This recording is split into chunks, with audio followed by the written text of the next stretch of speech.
So I want to try and give this thing a bit of a go, see if it actually works. So I'm going to reconnect the power connector and also the video output port, which has been cleaned up.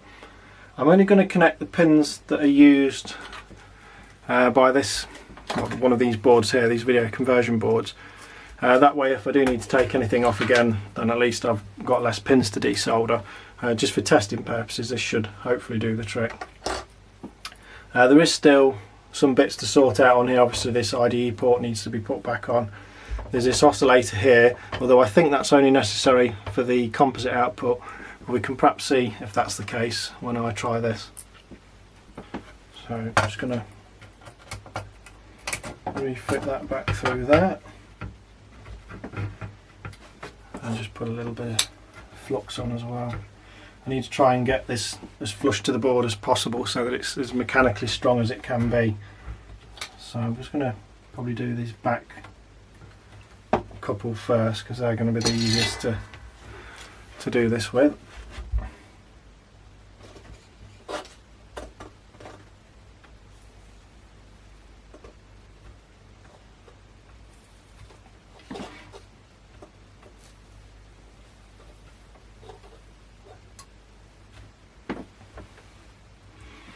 And then switch to these front three because these are what pretty much hold this onto the board, as well as I think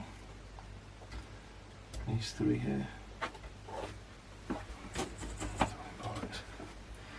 Forgot my flux.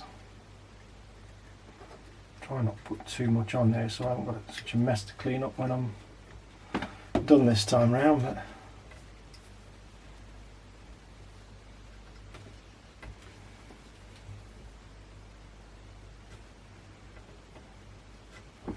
I think the problem here is, again, I'm not getting the heat I need into the board, so I was trying to get heat onto the board first more than anything, and then bring this. And this middle pin really doesn't seem to be taking on that, unfortunately. But we'll see how we go with the rest.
I'm not too happy with that end one, to be fair.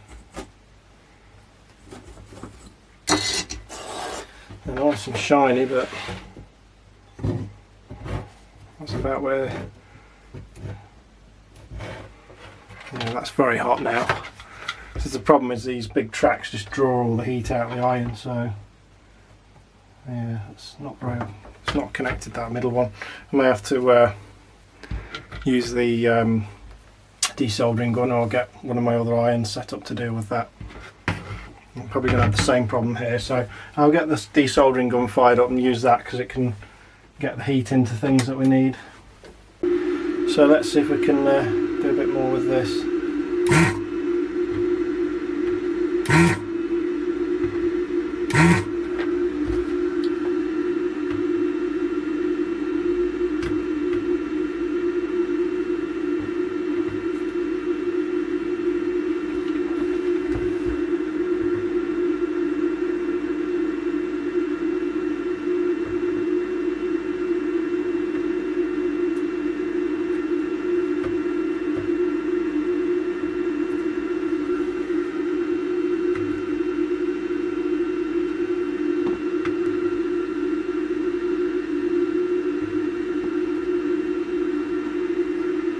that's looking a lot better.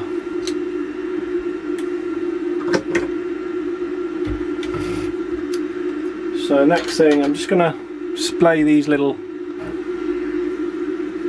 bits out a bit on the end here, just give them a bit of a tweak, because these were squeezed in to get this out. We obviously want this to clip itself on and be snug to the board for soldering. So I'll make sure I actually put this in the right place, because that would be a disaster otherwise.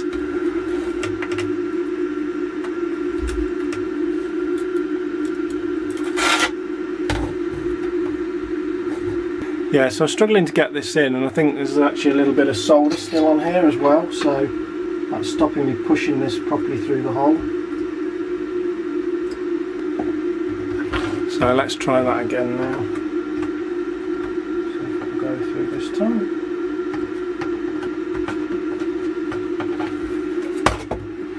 I just want to get that nice and snug to the board, and then solder these end tabs first, because that will secure it. Just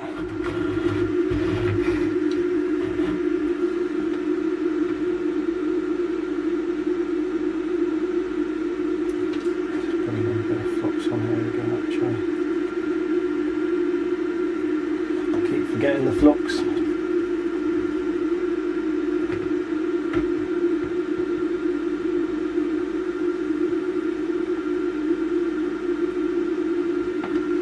Feed plenty of solder onto that to get a good contact. I've lost the focus on that, so let's do this again. Plenty of heat on there and some flux. Feed plenty of solder onto it.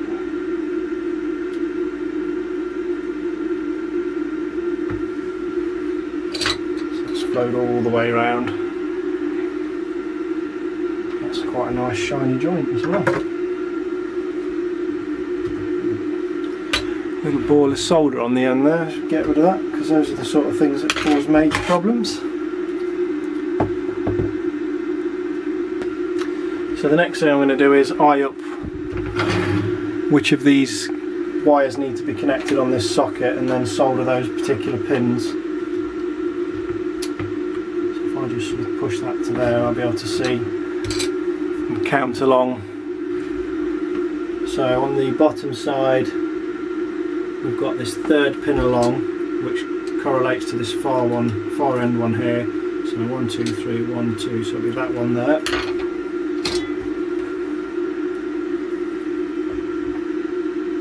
And again, I'm forgetting my flux.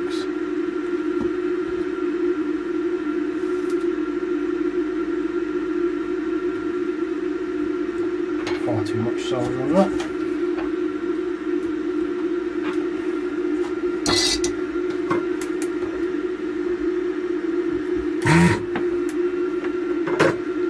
Again without half a reel of solder. And then again on that far end connector, I'm going to count from the other side. 1, 2, 3, 4, 5 and 6. I'm not saying that that's pin 3, 4, 5 and 6, it's just that far along from the end. 1, 2, 3. Again, I seem to have overdone it there. So I'm going to work backwards actually. So 3, 4, 5, 6. It's going to be easier.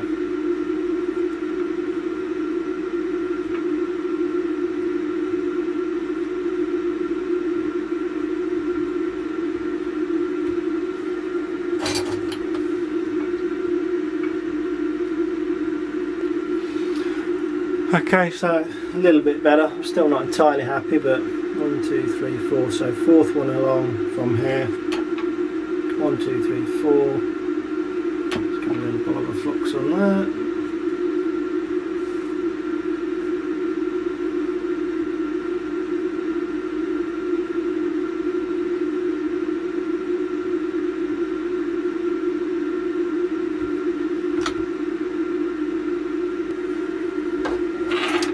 So a little bit of IPA on that, and hopefully clean that up a bit.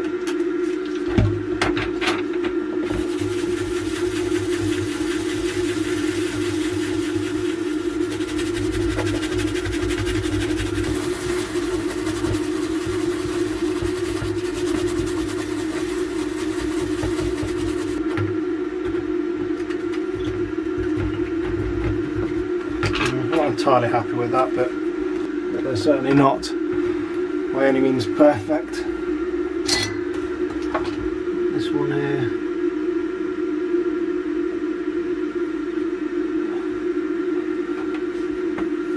is not the best.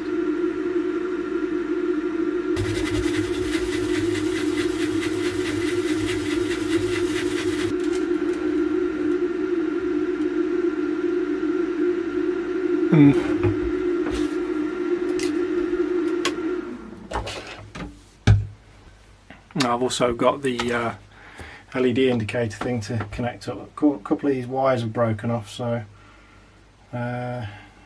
looks like the black one's a common one, and then they've got an orange and a red, so I'm not sure which way they should have been.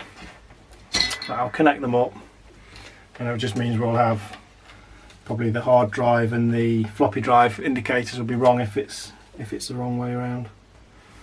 So I'm just going to have a go at doing the IDE port now.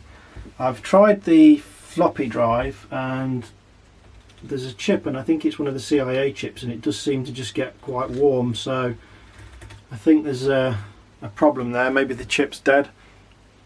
Now, this machine didn't come with a floppy drive, so it could be that there was already a fault, and that's why the floppy drive was missing. Someone had perhaps taken it out and tried a different one, and then perhaps the machine had been put away without it. There's really no telling, but there's definitely a problem. It gets warm and it doesn't seem to try and read from the disk, so there's definitely something wrong there.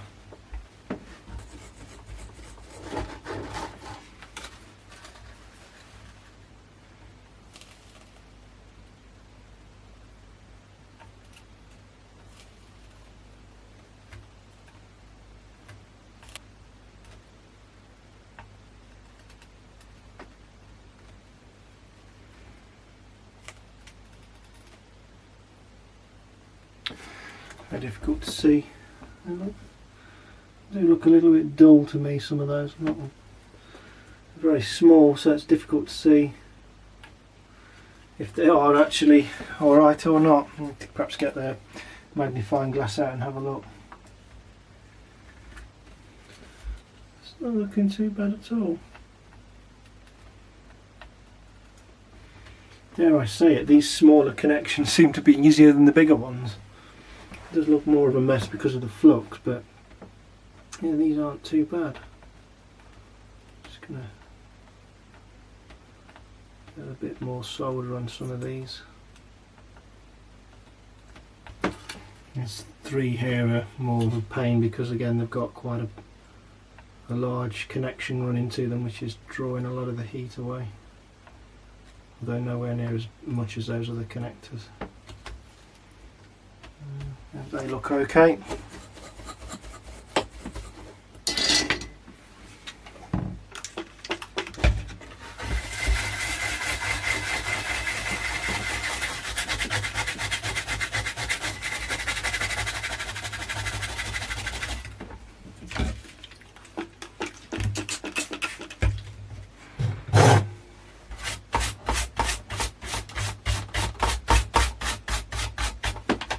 This flux does seem to run through to the other side of the board far too easily and leave quite a mess on the other side of the board, unfortunately.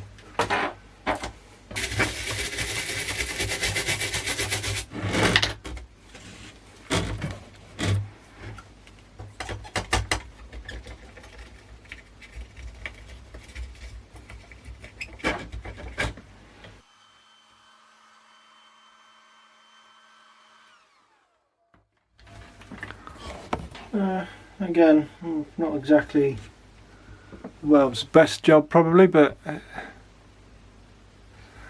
not looking too bad. Right.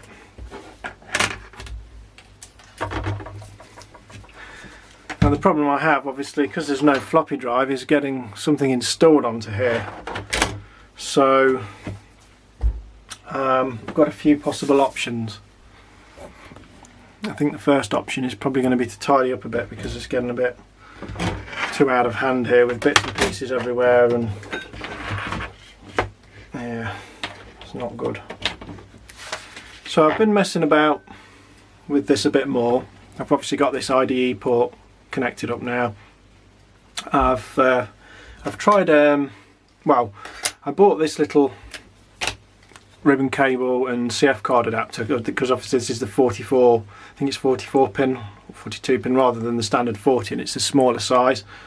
I've got other CF adapters, but they're the bigger ones. There's more standard sized IDE versions. And instead of messing around with various adapters and things, I didn't want to mess about, so I'll buy one of these and try that. What I didn't realise that I'd also got was one of these CF card adapters to 44 pin IDE. Now I did try and boot off of this using one of my micro SD cards from my A600 setup, because I thought I could put that in and boot, but it doesn't like this. Now I think I have read things that the Amigas can be very funny about the CF, or about booting from IDE with these different adapters. Even some of these sort of basic adapters that don't have any chips on seem to be problematic in some cases, so something like this is probably a lot less likely to work. What I did eventually manage to do was find a CF card. I've imaged my SD card image that I was using the Amiga 500 using the SCSI to SD board, I think that's what it is, onto here. I've then been able to plug this in, and I have actually been able to boot the A600 into my Amiga 500's A590 installation that I recovered off the video backup system. And I have to say it actually boots a hell of a lot faster on the A600 than it does on the A500. Obviously that's down to the much faster IDE connection over the A590's SCSI connection, and obviously the adapter board that I'm using to read from the SD card. So I have been able to boot this up, so that's good. So I've also been looking into these CIA chips a little bit more. Now there's one up here which is U8 and one over here which is U7. Now I wasn't sure if I'd screwed up and plugged the floppy drive in the wrong way around and if that would actually kill the CIA chip or not. On the PC, if you plug the floppy drive in the wrong way around, all that tends to happen is the motor tends to spin continually, the light stays on, and sometimes the machine will stay sort of locked onto the BIOS screen. I wasn't sure on the Amiga if that could actually kill the CIA chip, because it's obviously it's not the same as a PC. Having thought about this a bit more, I'm suspecting that this was probably already dead when I got this, and part of the reason why is, going back to this particular schematic here, this has actually got both the CIA chips on it, and we've got U8 and U7. Now U8 is this one here, which is the one that gets hot. When it only seems to get hot when the floppy drive's connected in it. Actually, I noticed it's a little bit warmer than the other one regardless, but when the floppy drive's on, it does get quite warm. But U8 is also connected to the serial port. So you see down here there's connections for controlling the floppy drive. That's what these are here. These will go off to another part of the diagram elsewhere. And we've also got the serial port, which incidentally just happens to be here where this damage was caused. So it's entirely possible that there's some things happened here and that's potentially damaged the CIA chip. I'm not 100% on that, but there's a potential for that to have happened. Some power could have got fed back into the serial port and then to there, perhaps. I don't know, I mean, I could be completely wrong, but it does seem a bit odd that these obviously have been burnt. That one in particular is very burnt. That I bought this machine and it didn't have a floppy drive in it at all, which again, you know, you sort of question, well, why is that missing? Even though obviously this had been disassembled to some degree. Although I don't think anyone's ever messed with this board. So I'm thinking that's probably the issue. So that's unfortunately going to have to be replaced, which is going to be interesting. Now the good news here as well is that looking at this diagram, because one of the things I want to do with this is just get it working enough to plug a mouse in and a joystick and just play around with it a bit, perhaps run a couple of games on it just to test it out. The fire buttons for the joystick coming on U7, which is this this CIA here. So luckily, should in theory be able to get it to boot up into Workbench and then be able to mouse around on Workbench. So I've got the soldering iron on the go again. I'm just going to put a couple of ports on here now. I've got some new ones for these somewhere, I don't know where I've put them. So I'll get them soldered on, get the CF card plugged back in, get everything fired up again, and then see what happens when I boot it up. I do think I've got the wiring wrong on this thing as well, but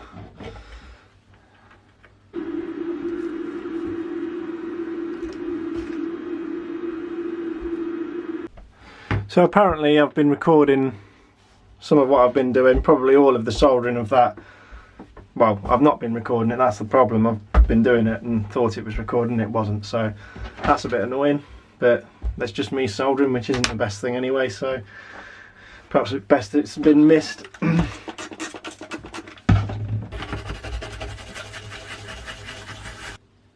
do think for this flux cleanup, these brushes may be better with shorter bristles, so you can get a bit more of a sturdy pressure on the scrubbing. I might try sort of chopping one of these down or something. Really need to get some mats and things as well, instead of doing this directly on here. They look okay, the flux doesn't seem to have come through to this side of the board. These hex nuts would have to come off ordinarily because of the shielding, it's normally screwed on. Well, they may have to come off anyway actually, because there's no space on the casing for them. So I'll have to take them off at some point, I guess. Okay, so I'm going to put everything back on, connect everything up, and see what we get this time round.